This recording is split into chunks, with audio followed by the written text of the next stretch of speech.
Previous basket is under review.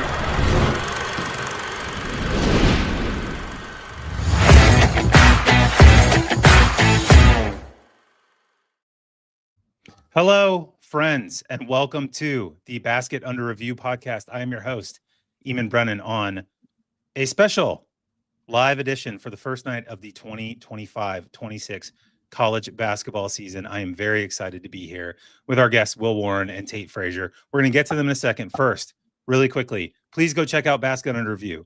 Brand new college basketball website. Very good. For $10 a month, you get all of the written content on the site every day, which is 3, 4, 5 incredibly dialed in, high level analytics pieces. You get Will's written work, which he just wrote a season opening essay. I encourage everyone to go read after you finish the podcast, not before. Please finish listening to the podcast. But Will's stuff is really good. And we have also, for that $10 a month, you get into the Trilly Donovan Discord, which is thousands of paid subscribers chopping up about college basketball pretty much 24/7. It's where Trilly breaks news. It's a huge value. It's really the place to be in college basketball. So go check it out. Sign up, please, and thank you. Also, check out our presenting sponsor, Homefield, homefieldapparel.com. A very good brand and a very good place to get stylish, comfortable, high quality college athletics apparel. It's not your $10 t-shirt that you got at your college bookstore or whatever when you're my age in college a long time ago. It is it's stuff that's actually cool, and we're really proud that Homefield took a shot on this show early in its existence, and thank you to Homefield for sponsoring us. Okay, we are live. We're back. Frankly, we've never been more back, in my opinion, because really quickly before I get to our guests, Will and Tate, the college basketball offseason is tough for me. I like it more now than I used to because there's stuff going on. There's more stuff going on, right? There's players moving all over the place. I feel like coaching changes are a little bit more commonplace. Years and years ago, it used to be, unless you got an NCAA scandal, there wasn't a lot of immediate news. You had to be evergreen. You were talking about who's the best 50 teams of the last 50 years? Like, you had to build content. It was just a slog. But for me, it's still a slog because what I care about, what I love, what matters to me the most about this sport is the basketball itself. I love it.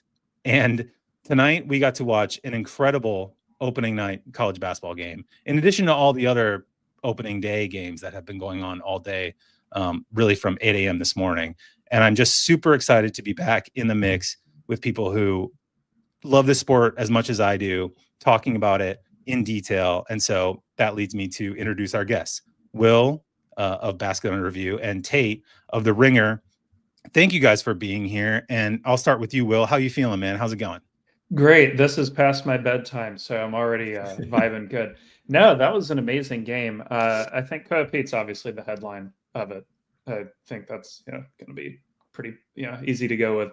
The one thing I keep seeing pop up is people saying, well, why couldn't this have happened to Florida in the tournament? Is there not a team out there that could have taken it to him? Darian Williams did a little bit in that Elite Eight game. Houston kind of got him at the rim somewhat. I think Auburn was just kind of too injured by the end to do much.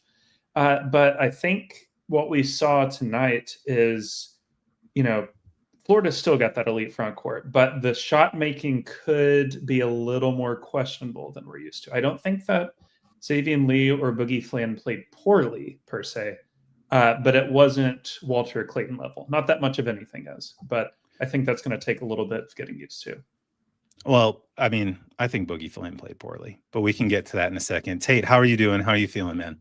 I'm doing great. It started at 5 a.m. for me out here on the West Coast. So I woke up at 5 a.m., locked in for Winthrop, Queens. You know what I mean? This is the time of the year when you got to watch all these college basketball games. So I'm a little loopy right now, but I just watched an amazing performance. Like you said, Koa Pete, I mean, incredible stuff. I went to the McDonald's game last year, didn't get to see him play. He was injured. So it was just, just kind of popped off the screen. You're like, this guy is guarding Condon, guarding Hanlogden. I mean, just incredible stuff, being able to switch down to the 5 and then making layups with either hand. It was just really impressive to watch. And it's been a lot of college basketball just kind of washing over my face all day. And that's the best kind of day. You know what I mean? It's the best time of the year. So great to be back and great to be here with you guys.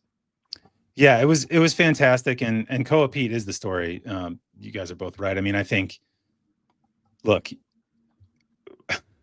in my pre-written intro for the show, I said we were not going to make sweeping overreactions to the first 40 minutes of high level college basketball we've seen this year. I'm ready to say it though. I think Koa Pete is better than I thought he was going to be. And here's kind of my thing with how I have always processed freshmen, maybe because I've primarily always worked at places where we've had dedicated recruiting people, like ESPN and The Athletic. Like you're a college basketball writer. You can choose to dip your toes in and go to AAU events if you want to. You don't really have to. And for me, it's always kind of been nice to just see these guys when they play actual college basketball games. And Koa Pete tonight was the epitome of holy cow. Like, yeah, he was a 5-star recruit. Yeah, he's highly rated, blah, blah, blah. But this guy is a immediate elite level college basketball player. Strong, balanced, incredible feel. He had numerous plays throughout this game that I was taking notes on that just felt like, okay, super savvy right away. You just see it. And it was incredible to watch, particularly, as you mentioned, Tate, against a Florida front court that we are, that rightfully is considered the best in the country. I think probably will be the best in the country. They still look like the best. I mean, I think that was why it was so impressive. You're like, it's the same guys. So he's doing it to them.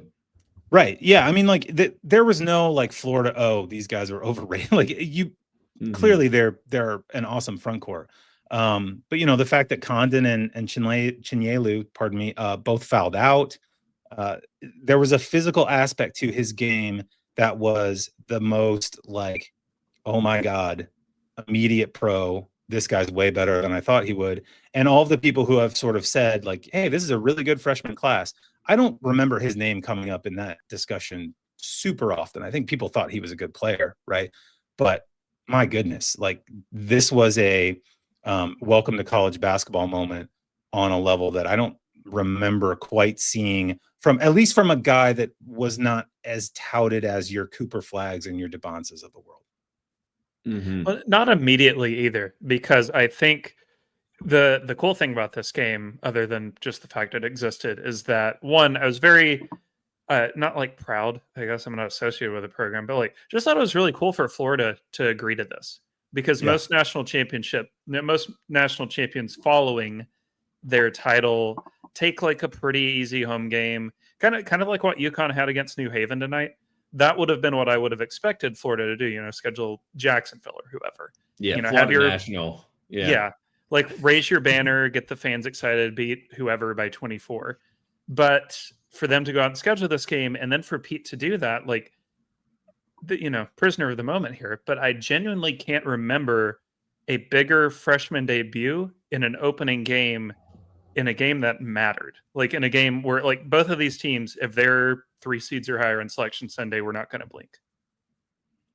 100%. And I think even you said it. I mean, yes, he's on draft boards, right? He's like number, 10 or whatever it is. But I mean, most people, when they talked about Arizona, they'd bring up Bryce James, who got a DNP tonight. So, I mean, the conversation was never really about Koa Pete. It was about, just the fanfare around like Arizona's freshman, right? Barry's is another guy who's like an older freshman. He's like 20 years old. He's another 5-star McDonald's All-American. But Koa Pete really sent a message to the rest of college basketball where we're going to have a debate between him, Cameron Boozer. I think both of those guys, they're going to translate so well to college basketball. And it's obvious he's the best player on this team. So like we've just drummed up a whole debate and a conversation about who's going to be the best player in college basketball as far as those guys. And then DeBonza, I'm still trying to figure that out, litigate his name. His dad told me in my face that it's DeBonza, but he says DeBonza. So I don't know. I'm going to call him AJ. But I mean, he's obviously going to be in that conversation as well.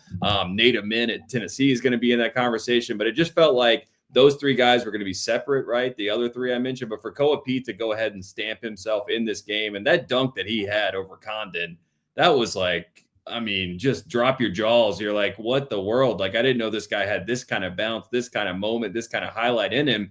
And he had multiple in this game. So, I mean, he's the real big takeaway. And you said it, don't be a prisoner of the moment. But this moment right now is a shining moment that, shines on Koa Pete for sure. Yeah, no, I mean, he almost from the first minute of the game, high release, 2 feet in the lane, little 5-8 foot floaters. They're just like, oh, okay, this is interesting. Like this guy looks, like immediately like one of the strongest guys on the floor, super balanced, great feet. he had a couple plays. There's the highlight plays that will get played back, but he had a couple plays. One was in the first half where there was a bit of a scramble and Arizona recovered the ball, and he got the ball. I think it was right around the free throw line, and there was a short pass, 5-6 feet away, and he made the skip pass instead to a wide open corner three. And it was like a little hesitation, pause moment, like the game is already slow for him. And I was super impressed by that. I was really impressed by not just the, like athletic dunks and the strength and the rebounding, because there's lots of athletes and sometimes people are prodigious athletes and they're 18 years old, 19 years old, whatever, and they're stronger than you expect guys to be at that age. But I thought his feel with the game was incredibly impressive. And you look at the line, and I mean, it was kind of a thing I was tracking throughout the game just to, and the broadcast was too, of talking about freshman debuts at Arizona and other places. But I mean, 30 points, 7 rebounds, 5 assists, 2 turnovers, 8 of 12 from the free throw line. Just, and again, it's the kind of performance that if he did it against, even like Grand Canyon, let alone some of the teams that most schools play their first game of the season against, like their first night of the year, you play someone 300th in the net or Ken Palm or whatever. That stat line would have got people's eyes a little bit wide anyway, even against that competition.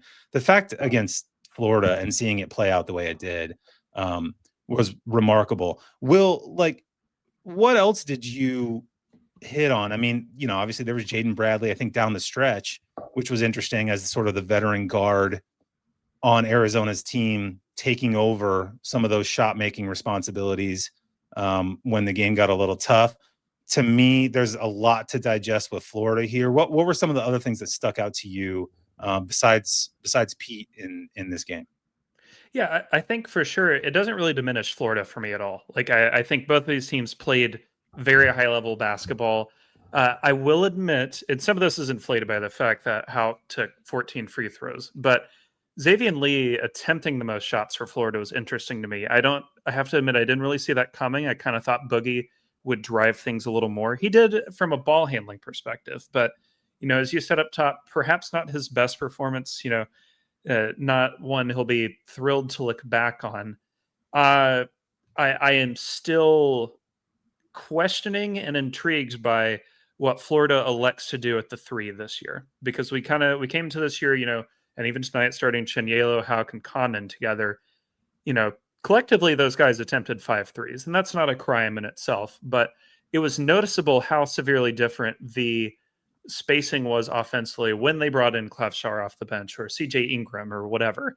And that's going to be a really intriguing push and pull for them, because with that triple big lineup, I mean, you saw it, that is hard as hell to handle on the boards. And Arizona, one of the very few teams that I think could handle it. But I mean, against like some SEC teams, they're going to run, crazy over them. So I'm going to be interested to see what Golden elects to do with lineups the rest of the way. Yeah, and that was kind of the question coming in for me, right? Is like Houck, the theory, it seemed to be all offseason, is Hawk's going to play the 3. And he's skilled enough to do that, but he's not like a super floor spacer. You know what I mean? He's not like Elijah Martin. He's also your best player, right? I mean, you're basically agreeing to play your best player out of position.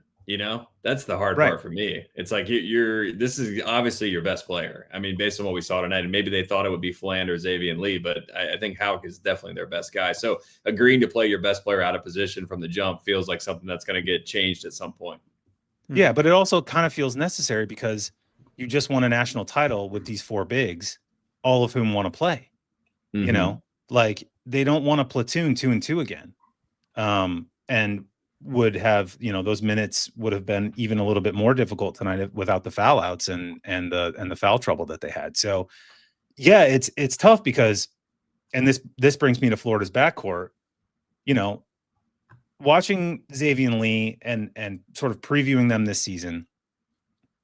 Like if you watch Xavier Lee at all at Princeton, you could see a clearly talented player who could get separation, who could do a lot of stuff. Granted, and he was doing it in a league for a team where space is at a premium. You know, the Ivy League does not offer you, even if you're a super talented player, a ton of driving lanes. You know, that there's just a lot of packed in defenses in that league that are just playing the defense they feel like they need to play to survive and keep people out of the paint. If, hey, you make shots over the top, that's the Ivy League, right?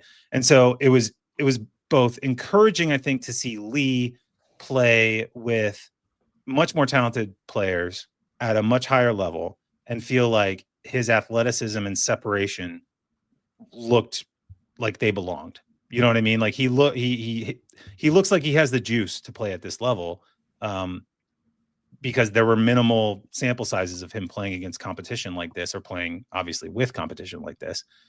On the other hand, he did get sped up a lot. He was 5 of 17 from the field, 3 of 11 from 3, finished with 14 points. Not a particularly efficient night. Did some good stuff, some good drives and passes to the Florida bigs. So kind of a mixed night for him. Fland just wasn't as involved as I feel like he should be. And there are Arkansas fans out there crowing right now, Tate, that will look at the trajectory of Arkansas season last year and when he left with injury essentially, and they started to turn their season around and really play sort of lockdown defense and looked a bit more cohesive. And John L. Davis started to figure things out and think, yeah, we told you guys, it's not as much of a winning player as the talent would suggest. I wouldn't go that far. Again, it's 40 minutes of basketball, but what did you make of sort of Florida's backcourt? Because it ties into the Hawk at the 3 thing, is they look different than they did last year. They were always going to look different than they did last year, with those 3 guards being so important. And there's no Walter Clayton, and there's no replacing Walter Clayton, and that's fine. But making this whole thing work, which I think everyone agrees Todd Golden will eventually figure out, might be a little bit trickier than even we kind of alluded to in the offseason. Yeah, it feels like they have a point guard problem, and obviously replacing Walter Clayton is the reason why they have that. But Walter Clayton had this beautiful ability to be able to be a scorer, but also a facilitator. And in this game, I mean, yes, if you just look at the box score, I think Flan ended up with 4 assists, and I think Lee had 5 assists, but Condon has 4 assists as well in this game. And it felt like sometimes, the best passing came from Condon. There was one cut where he's like looking out to the perimeter, and Howe cuts back behind him, and he makes a beautiful no-look pass for an easy layup. And you're like, oh, that's the beautiful Florida offense that we saw so much last year, where they're cutting off the ball, and there's such great vision and passing ability from this team. And I think Boogie Fland at times, he has kind of a one-track mindset, which is I'm going to score. And for this team, that's not really the necessary, piece that he needs to be. So they got to figure out between him or Xavier Lee, who's going to actually play point guard and be the guy who's going to facilitate. And I think that's going to be a point of friction as, we kind of get into December, into the new year, get into SEC play. Both of those guys trying to figure out who's who and what's what, because one of those guys can be the guy that comes off the bench or, decides to be the scoring guard for this team. And one guy has to play point guard and make sure that Condon's getting touches and Handlogging's getting touches. And honestly, Florida's best offense used to be missed shots, right? Like they would miss shots and they would get offensive rebounds and they would score. And I felt like with this team, they didn't quite know when Boogie was going to take shots. So like the timing was off with some of the front court. And to me, it really just comes down to them trying to figure out who the point guard is going to be. And obviously you have the talent there, and they're going to figure out how to diversify and divvy up the roles. But until they get to that point, we're going to have a lot of finger pointing. And I'm sure Florida fans felt, the weight of losing someone like Walter Clayton, who's so special at navigating both sides of the brain, right? He can be the scorer, he can be the facilitator. And right now it feels like you got 2 guys who are trying to be 100% the go-to scoring guard. Will, you mentioned their spacing earlier with some of the sub guys on. What did you make of that? Like, I thought Ingram was interesting, if not super duper impactful for most of the game. I thought he should have played more. He played 11 minutes. He didn't have the opportunity to, which is fair enough. Will, what did you make of that? I'd play Ingram a little more. I have outed myself before as not really much of a Klapsar fan. Offensively, he does bring some excitement, but even in his limited minutes tonight, he was really, really rough defensively and still remains that. You can kind of see there's that initial promise where he started to pop a little in SEC play last year. And then you saw the minutes, dwindle a little more as the season went on. And Todd Golden was like, I don't know that I really want this guy defending in space. So that's going to be another intriguing, and that's what I like so much about this season as the COVID guys age out. And I think, the 3-man weave guys have talked about this a lot, is that everybody has flaws this year. This Florida team that we're discussing about, that we don't really know who the point guard is. The lineups don't totally make sense. And we already are wishing, a couple of bench guys would have played more. I think we'd all agree they're like safely a top 15 team. Probably top 10.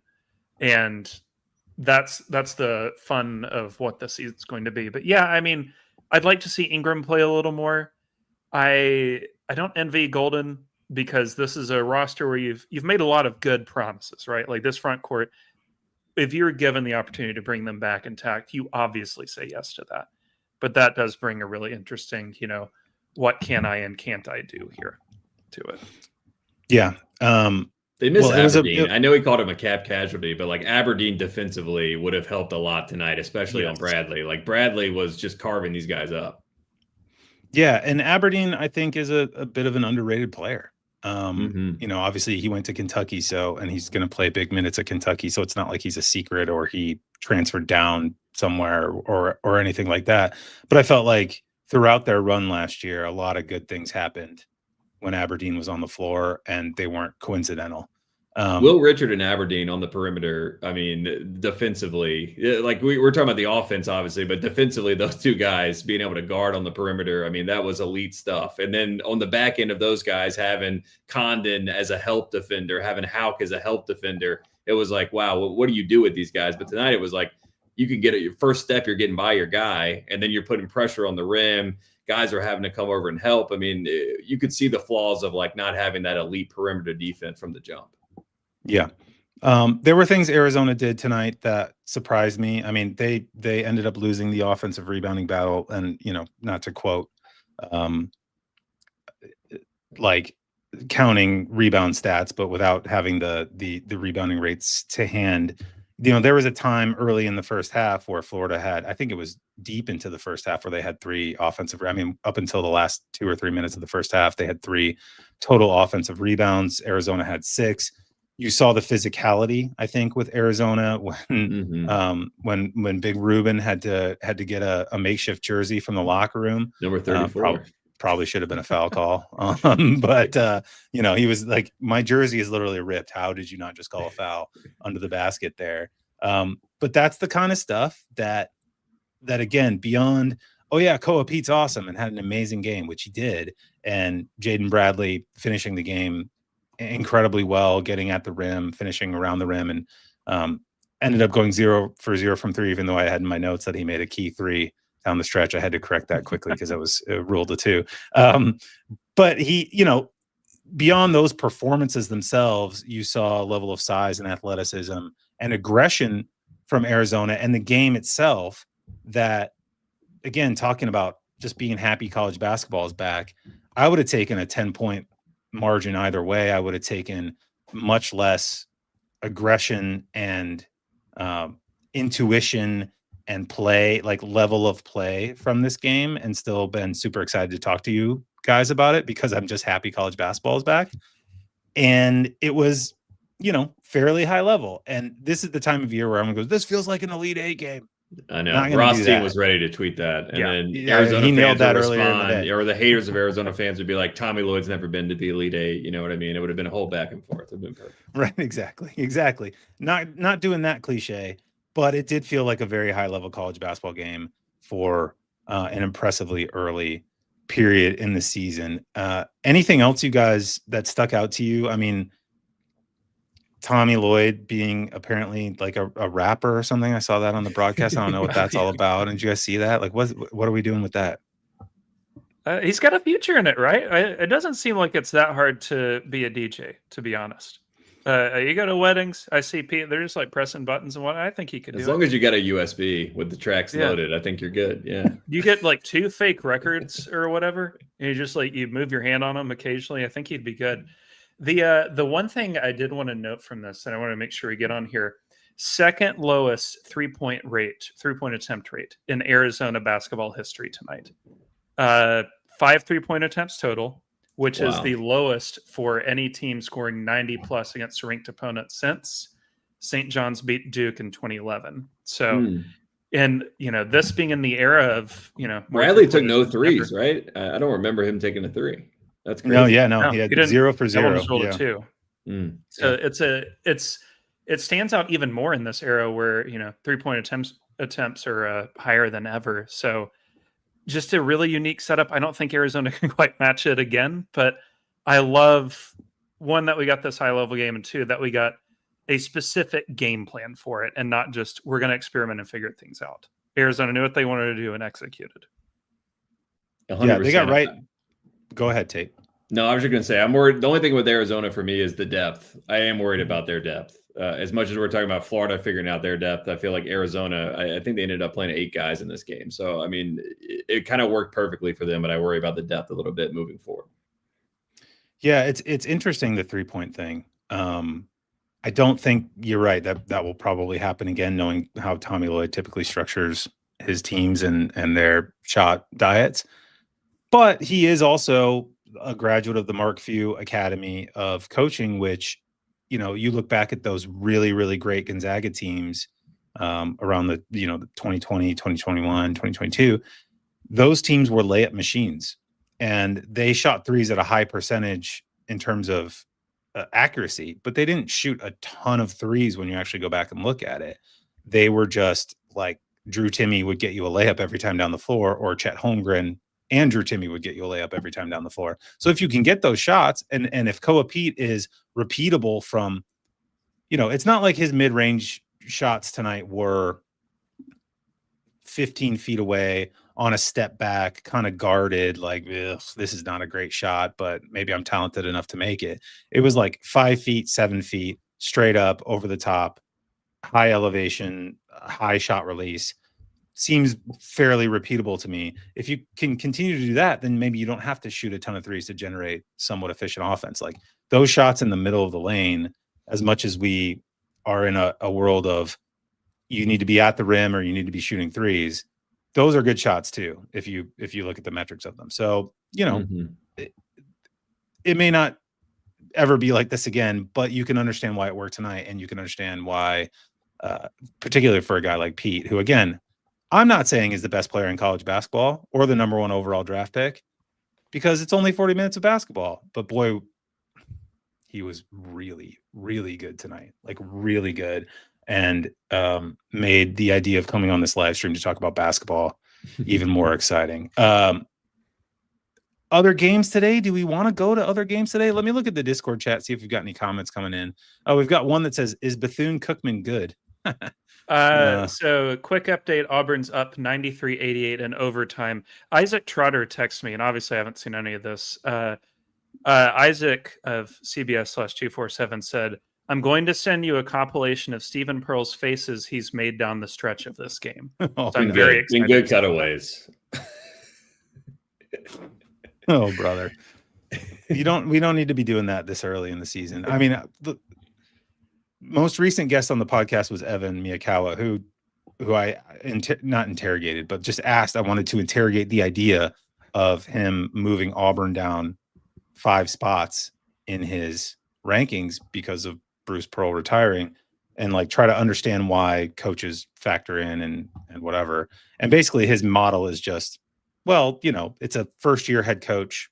We don't have any data on him. So we have a proven track record of this guy being this good, and you just factor in, we don't have that anymore.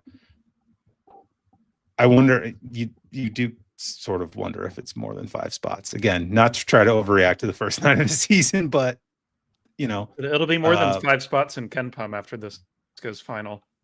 For sure. Tate, you said you were watching basketball from 5 a.m. today. What were you seeing out there? What was interesting to you? I will say St. John's, when they were ranked preseason number 5, I kind of raised my eyebrows a little bit. I'm like, I really love Rick Pitino and I love this roster, but I do feel like they also have a bit of a point guard problem. But in this game, you could kind of see the blueprint. And you also saw that they were playing a little bit coy in their exhibition games. I mean, the war of attrition that you will have playing this St. John's team is going to be a lot for anybody to deal with. I mean, they just come in waves.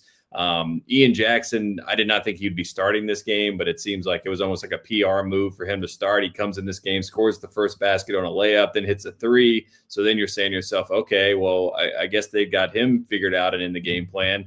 And then you got guys coming off the bench like a Ruben Prey, who just comes in like an energy guy that gives you like nice minutes. So, I mean, every single layer of St. John's in that opening game, yes, it's Quinnipiac, but they have some talented players on that team. I mean, they had some players that, NBA scouts are there to watch, like Monroe, for example. So there are players on that team that could actually give them a real test, and they dominated that game. They had 100 points with 5 minutes to play in that game, and they could have scored even more. So for me, St. John's looked a part of a top 5 team. I did not really expect that to be the case. Again, we don't want to overreact. We don't want to be prisoners of the moment because, again, it's game 1. But I was very concerned about how they would look, but Hopkins looked good, had some good moments in that game. And just in general, they look like a real top 5 team and a team that's going to give people a lot of trouble with their depth. I love the depth of that team. So I want to give Rick Pitino some love. So they look really good. Yeah, my hot take on the Basket Under Review collection of hot takes was that at some point St. John's will have a hiccup. I'm with you. Like, there's a lot of egos involved on that team. I'm just saying, game 1, it looked like they had, they had quelled some of those issues from the jump. Yeah, I just, I was reading I felt some bad vibes emanating. Talking about attendance, talking about for a preseason game against whatever it was, Towson or whatever. Talking about Bryce Hopkins. He's been solid and good, but I want like passionate and whatever the quote was. I don't have it to hand. Also, Will, you got to keep us updated on this Auburn Bethune-Cookman game because I don't have it on live here. But it looks like I think Auburn's going to escape.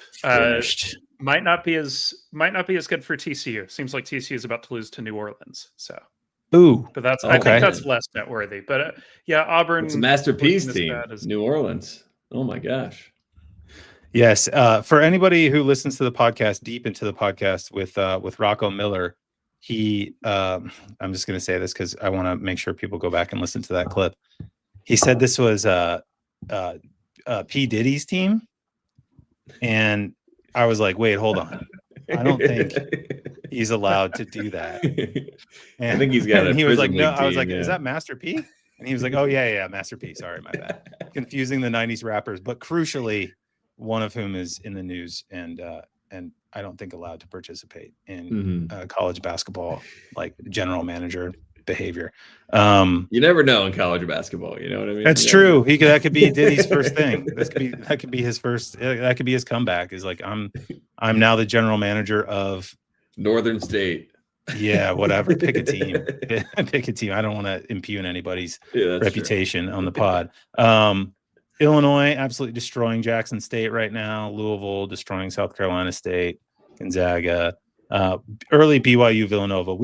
I want to let everyone know listening, both live and after the fact, you'll get lots of thoughts on BYU and Villanova on Will's podcast, on the website. So we're not going to be definitive on every game tonight, but we really wanted to talk sort of right after the jump. We've got another comment in Discord here saying Elliot Cadeau believers up. Tate, you want to take that one? Let's Oakland. I mean, I'm an Elliot Cadeau believer for sure. I like Elliot Cadeau. I mean, I just feel like there are moments where Cadeau can hurt you defensively because of his size. But I mean, the vision, the passing ability, it's all very elite stuff. And the way that his situation was handled at Carolina was, an all-time botch. They kind of reached out to Tahad Pettiford. If you don't know, Tahad Pettiford and Elliot Cadeau are really good friends. They also have the same agent. So by doing that, they basically nixed their ability to get Elliot Cadeau back to North Carolina by, trying to find the grass that is greener elsewhere. So, you know what I mean? For North Carolina fans, it is what it is. And Kyan Evans looked like a nice breath of fresh air, right? Not like a scoring guard who's going to take shots away from anybody. You got Dixon, who's a freshman, who's 6'5", looks the part, comes from Gonzaga, a place who has, produced a lot of good high-level guards in the past. So I think, sometimes both sides win. Sometimes everybody needs a new start. And I like that Michigan team. I think Dusty May's got a good squad. So I'm excited to see him play. And I root for Elliot Cadeau. I'm not a hater. Yeah, that was one of the things, talking with Evan last week, that was kind of interesting to me, is a lot of people are high on Yaxel, but he's like, his model is like uber high on him, like maybe player of the year level candidate, which is interesting. He should be in the NBA. That makes sense. Yeah. I mean, pairing him with Cadeau is, in the offseason, I feel like I fell prey to analyzing Cadeau in isolation as a single player and all of his flaws and the things that he can and can't do.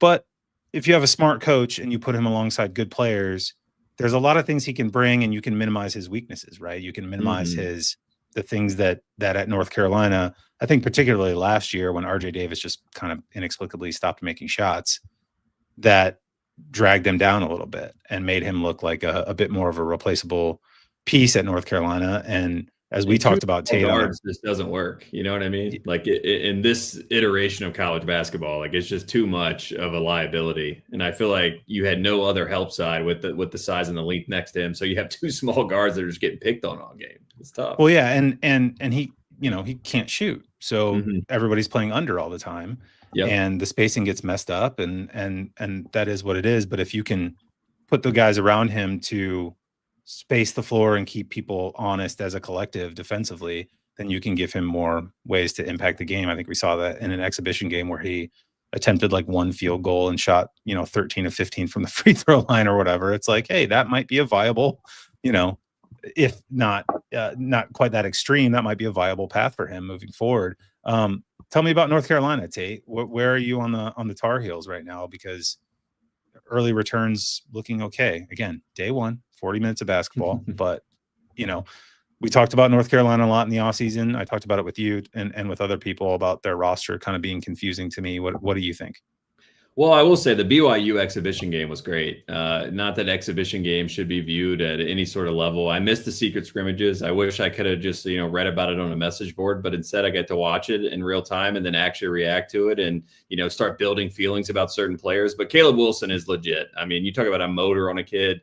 He has a high motor. I think a lot of North Carolina fans have just been waiting for an elite player like that looks like a lottery pick. They haven't had a lottery pick since they got two in 2019 with Kobe White and Cam Johnson. So first time this decade they have an actual lottery pick, which is a nice change of pace for the whole group. And then Bogovats is the real winner, right? I mean, the fact that they were able to get this guy cleared 30 minutes before the game, no one's seen him at all. I don't know if you guys saw much of the game, but he passes the eye test. Now, I mean, we'll look at the numbers and, everybody will analyze, but just from a field perspective and the fact that he was able to come into that game not having played in any exhibition game and just immediately fit in. He did start this game. I think he will end up starting. So they got to figure out their starting lineup. But as a group, they look really good. They have an issue. Their issue is not at the point guard position. I think Evans is good. I think Dixon is really nice off the bench. Trimble will play some spot minutes at the point as well. But I think the real issue for that team will be at the five, right? Vesar had some good moments in this game. He has a little bit of an ability not to rebound, even though he's around the ball and around the rim a lot. He just doesn't quite get rebounds. So Caleb Wilson, Jaren Stevenson, those guys are going to have an onus on them to get rebounds for this team. And then behind Henry, I mean, you really don't have an option. Zayden High barely is playable. James Brown does not look like he is playable at this point. So the hole that Vin Allen Lubin left by going to NC State, I think eventually will come back to hurt this team, especially if Vesar gets into foul trouble. But they do have a star. And I think that's, and I think just for North Carolina fans in general, just from what I know, it's nice that, yes, you love the Baycott, RJ Davis kind of era of guys, but it was belaboring at some level, It's like, can we keep watching the same show over and over again and expecting different results? I think people were going crazy. So it's nice to have a refreshed group. And I think, North Carolina should contend in the ACC. They should be a top 3 team in the ACC if all things play the right way. And I think Luka's going to end up being a big player for them. Will, I don't know if I ever got your thoughts on North Carolina. What do you make of North Carolina? They're interesting. I know we talked about them briefly back in the summer, when we were looking at the spend versus what they got. But I think what they have here is frankly, one of their more watchable rosters in a minute. Like, it's just a Mhm. roster I look at. I'm like, yeah, I think that's going to be fun. Like, I don't know. Like Tate mentioned, the defense could be a little wobbly at times. Offensively, it can always kind of come and go. Just depends. But that being said, I haven't seen it. But looking through the stats here, it seems like, pretty good starter against, I know Central Arkansas is nothing this year. But I love the spot for them Friday at home against KU. I have some I'll be numbers at that in their watch game. list. I'm excited You're to gonna be there. Oh, Yeah. good for you. They in the watch list, I got some numbers about a road KU in as an underdog. It's not good. I don't think North Carolina has beat Kansas since 2002. And they've ended their season 4 really? times. Wow. Yeah. That's crazy. That's the a crazy Roy Williams stat. curse. That's I never would have known that. That's wild. Yeah, there's something in the water there. I don't know if it's because we got Dean Smith and Roy Williams, so like they own us or something, but yeah, there's something there. All right, got a couple more Discord questions here. We'll start with this one, which I think is kind of joking. Is Xavier that bad, or is Marist that good? Xavier beat Marist 66-62 at home. This is the kind of thing I especially would encourage people not to overreact to, but I think Xavier's going to be okay. I don't think. Yeah, I don't have them as a tournament team this year. This won't. They're help not the a numbers. tournament team, just based on the eye test. Yeah, this won't help. They're a next year team. Because I think a lot of those guys in that roster, I'd have to go back and look at the roster itself, but I'm recalling most of them having at least one more year of eligibility. And that kind of seems to be their mission in the portal, was for Richard the Younger to kind of go out and get like juniors, sophomores versus like, instant plug and play guys. And I do think that's the fortune of being in a job where, the previous guy got Xavier back to the Xavier standard. The Travis Steele era was kind of rough, but Sean Miller, a couple tournaments, 3 years, that's pretty good. So I don't like the Xavier team. I'm not going to like front and be like, oh, I think Xavier's actually secretly okay. I don't. But I mean, this is just kind of like a trial run season to me anyway. Yeah. Another question here. What can you learn from early games without overreacting? Freshmen / internationals looking good? I think those are 2 good points. I think freshmen for sure, but obviously, especially 2 thumbs up. Yeah. Internationals, Bogovac has looked good, like I mentioned before. Yeah, I mean, nowadays it's like you're just trying to make sure the investments that there's an ROI potential. You know what I mean? Like, because we've seen it go the other way with guys like, look at Bashir, perfect example for Auburn, right? This is a guy that when he goes in the portal, everyone's like, oh man, this is a sharp shooter. Everybody wants him. Kansas had that issue a few years ago by doing that. When you go chasing in the portal, you're not guaranteed to know what you're going to get. So, I mean, just trying to see that there's at least potential return on investment, I think is a big thing for these guys based on the portal and the international prospects. Mm-hmm. The other big thing for me, I'm noticing from some early data, and I know it's one day in, but we had the big freak out during exhibition season over fouls. There are a lot of, officials seem to be a little tighter on the games. People weren't getting away with quite as much on the perimeter. Being a Tennessee graduate, I was very concerned about that.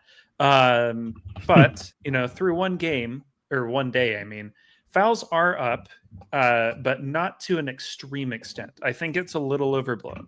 I do think, the physicality of the game, they may have to officiate a little out of it because it did get extreme in the last couple of years. But I don't think that it's the sudden, sport shifting issue, officiating a little bit of the physicality on the perimeter out of it and being more offense friendly. For people looking for validation of the internationals thing, Illinois won 113-55 today over Jackson State. So now some of those guys are not actually international players. Stojakovic was raised in the United States or Canada. No, Sacramento.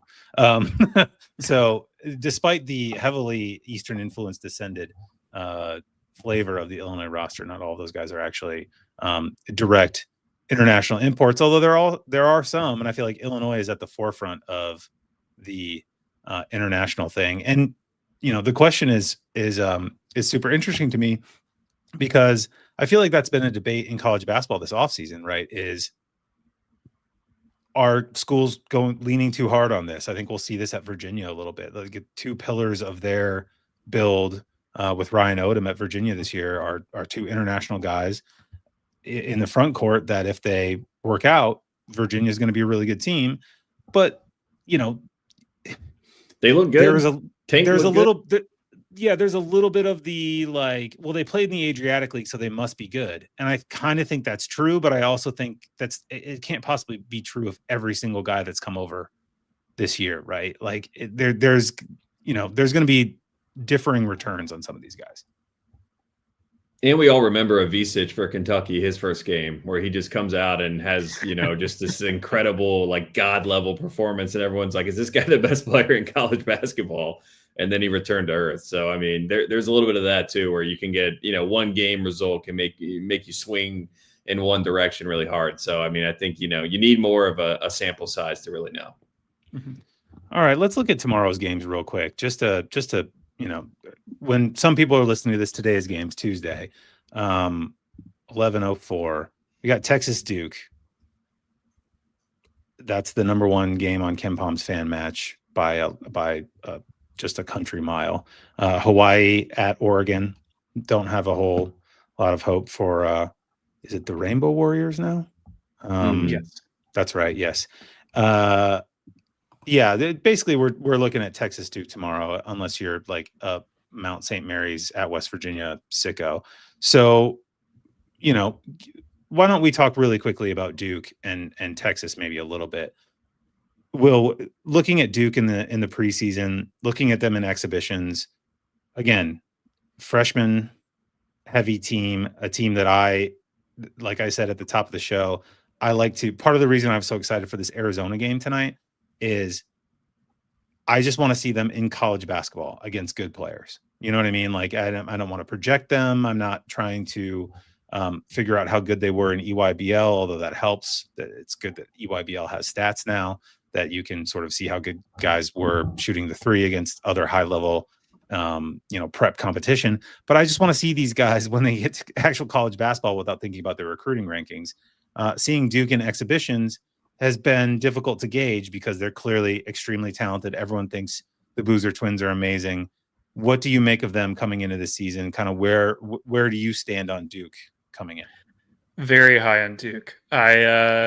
I'm excited for this game because I think ideally, in Sean Miller's ideal world, this is not a watchable game. And what I mean by that is that they drag Duke into the mud a little bit, make this a bit more of a half-court rock fight type of game. Kind of make the freshmen play, your traditional college basketball, low and slow. But the way that Duke played in the exhibition against Tennessee, I was wildly impressed by their offensive flow, and especially with what's functionally an entirely new roster. I know there's a couple of returners, but definitely no starters back. And, all these guys basically just met each other for the first time, 4 or 5 months ago, whatever. So for them to have their ability to find the extra pass, just the offensive sets they ran, I just, for one, I continue to be more and more impressed by John Shire with every passing season. I think, agreed. He got a lot of shit for his first season, and even last year with the final play for flag, which was not bad for the record. I didn't think. I thought it was fine. You got your best player of the ball. But he just, there's also ego involved in that decision too. You know what I mean? It's like, if you don't get the ball to flag, then everyone's like, why did you get the ball to flag? You know what I mean? Yeah. It's the David Blatt thing of like LeBron telling him, F off and give me the ball. Right. But so I was really impressed by, I mean, me as somebody who's watched 90% of Tennessee games in the last decade, that was one of the better jobs, and it was in an exhibition too. So take that for what it's worth. But one of the better jobs I've seen in an offensive structure, breaking down the Tennessee defense. So I carry all of that into this and think, unless Texas can find a way to make this really deliberate, really physical, get at least one of the Boozers in foul trouble early, I could see Duke running away with this pretty quick. Tate, you want to jump in? Yeah, I'm with you. I think Duke is going to be really good. I think Cam Boozer is going to be in the National Player of the Year conversation. I think Koa Pete is also going to be in that conversation based on what we just saw in one game. They remind me of each other, honestly. I feel like they're almost perfect for college basketball. I mean, we don't have to do the translation to the NBA. I don't really care about the translation, but for what they're going to provide for their teams in college, they're going to be elite players. And I think Cam Boozer, I think it was 1 minute he came out in the exhibition game. So he's going to play a lot of minutes. You could tell that in that Tennessee game, they started giving Boozer the ball late to initiate the offense. I mean, he got blitzed one time and got ripped for a steal, which probably was a lesson learned that, teams are going to, if they're going to try to do that to get him to initiate, they're obviously going to attack him with the ball. I think Caden Boozer is going to play like a Knipple role a little bit, kind of an off-ball guard that can initiate the offense for them. I think Cam Boozer is going to be what Cooper Flagg was for this team last year. So they kind of fit in nicely, even though they are new pieces. They kind of have a nice blueprint to fall into. And then from the Texas side, I'm just excited to see Weaver and Wiltshire on the perimeter defending. Can they be physical with Isaiah Evans? Can they get up in their grill? Can they throw them off their spot a little bit and maybe rattle Duke? But Duke's going to win the ACC. They're probably going to contend for a national championship, and nobody's going to be surprised because every single year Shire has gone up one. He's like Sweet 16 first year, Elite 8 the next year, Final Four the next year. It's like, well, if he's checking the boxes this year, he's going to go to the national championship game and lose. And then the next year he's going to go to the national championship game and win. You know what I mean? So like every single mile marker he is sort of done. So I think Duke's really good. And I think Cam Boozer, I met him in person as a Carolina guy. I wanted to hate him, but he's a really good kid, really nice kid. Said he likes to play golf in his free time. And I'm like, that's how you get me, So I'm a big fan of Cam Boozer. I think he's going to have a big year. Yeah. And I mean, you mentioned it with Shire in terms of results, but I think also, like Will alluded to, the process. The first couple of years were very, to me anyway, with Filipowski, it was kind of like, I think I wrote this in the summer, or maybe I don't remember when I've said this before, but it felt like if you ask ChatGPT, what are some good basketball sets? Like, what are the best new college basketball sets or NBA sets that everybody's running? And that's kind of what they ran. And it was effective. It was fine. But you sat there watching the games being like, this is like by the numbers kind of stilted and there's not a whole lot of flow here. And then you look at them last year and yes, again, they had Cooper Flagg. So, okay, put that to one side. But the way the rest of the team played off him and found space and the sets that they ran were much more free flowing and like intuitive and it was just a better setup overall. And I think that's the thing that you're seeing from Shire, at least to me last year and coming into this year, if it continues, is not just picking things out from the best practices playbook, but turning into someone who is doing something sort of innovative in its own way. And that's what I'm interested to see from Duke. So we'll see if we see that again for people who listening to the podcast version of this tonight on Tuesday. If you're listening to this live, thank you for being here. This was a special live version. We had to do some logistical stuff behind the scenes to make sure this was all going to work. It's not the biggest deal in the world, but we've never done it before. So we didn't want to press the go button on the live thing and have it not work. And I think it's worked relatively well. So thank you all for being here. If you're in the Discord, thank you for submitting comments. We will be back next week with another episode. Check out everything everyone's doing on Basket Under Review. Check out Will's work. Check out Tate's work at The Ringer. Thank you guys for being on the show. Will, Tate, thank you. Of course. Anytime, man. Go get some sleep, guys. I'm going to watch the second half of the BYU Villanova game here, which we're like 4 minutes in as we're recording. 4 minutes in. He's on Pacific time. He's not sleeping for hours. Look at that. Oh yeah, you and I had 4 steps on Eastern time. What time is it? It's only 7:30. Well, I think everybody should move to the West Coast for the times. It's so much better. It really. I mean, except for the 5 a.m. Queens game, but not many people. Well, that's your fault, honestly. Yeah, that's on me. Respect to you for waking up for it, but if you woke up at 5 a.m. for Queens, and who are they playing? Monmouth. Winthrop, man. Winthrop, that's right. Yeah. Shout out to Coach Prosser with the win. I turned it on and then I was like, oh, I have to get my kids to school. I'll check in on this later. That's a fair point. But yeah, no, Tate will be up for a while. But yeah, we'll be back next week with another episode of the Basket Under Review podcast. Thank you all. Go check out Basket Under Review. And yeah, great episode. Thanks, guys. Bye.